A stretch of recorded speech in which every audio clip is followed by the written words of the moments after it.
कराची में 2 खवातीन हरासानी का शिकार, मुल्ज़िमान की गिरफ्तारी का मुतालबा।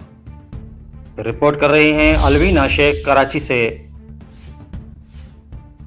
कराची से मौसूल होने वाली इतलात के मुताबिक 2 खवातीन को मुबैना तौर पर हरासानी का निशाना बनाया गया है।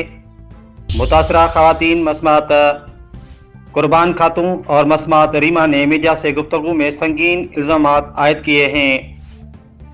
उनका कहना था कि इमामुद्दीन मंगी, सईद मंगी और एजाज नामी अफराद उनके बेटे नसीरुद्दीन शेख पे झूठे इल्ज़ामात की बुनियाद पे कारोकारी का इल्ज़ाम लगाकर कत्ल करना चाहते हैं।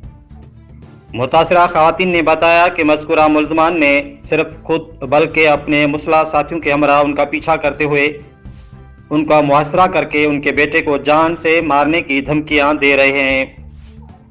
कुर्बान खातून और रीमा ने IG Sindh, DIG east, TG rangers और इंसानी हुकूक की तंजीमों से अपील की है कि मुल्ज़िमान को फौरी तौर पर गिरफ्तार किया जाए और उन्हें और उनके बेटे नसीरुद्दीन को तहफ़्फ़ुज़ फराहम किया जाए।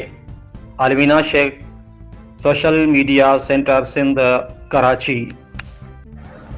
मां कुर्बान खातून अर्ज़ कयां थी इमामुद्दीन मंगी उन जो भाउ जो पुटु बेगुनाह बेकसूर मुंहिंजे पुट ते इल्ज़ाम हणनि था कारप जो हणनि था सिर्फ़ पैसनि जे करे, जंहिंमें असांजे घर में अची पिस्टोल खणी और रश्का भरे मुंहिंजे बचनि खे मारण था अचनि। असां रोज़ीअ ते वञूं था, असांजा रस्ता बंदि कयूं था।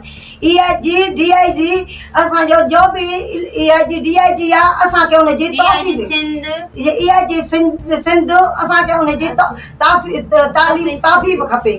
मुंहिंजे बच्चे खे 2 महीनो मां बच्चे खे लिकायूं रखियूं वेठियूं आहिनि। बेगुनाह बेकसूर असांजो छोकिरो खाम असांजे मथां ज़ोरी इल्ज़ाम था विझनि, चवनि था तव्हां असांखे पैसा ॾियो, जेतिरे तक न ईंदो तव्हांजो छोकिरो गोली सां मारे छॾींदासीं।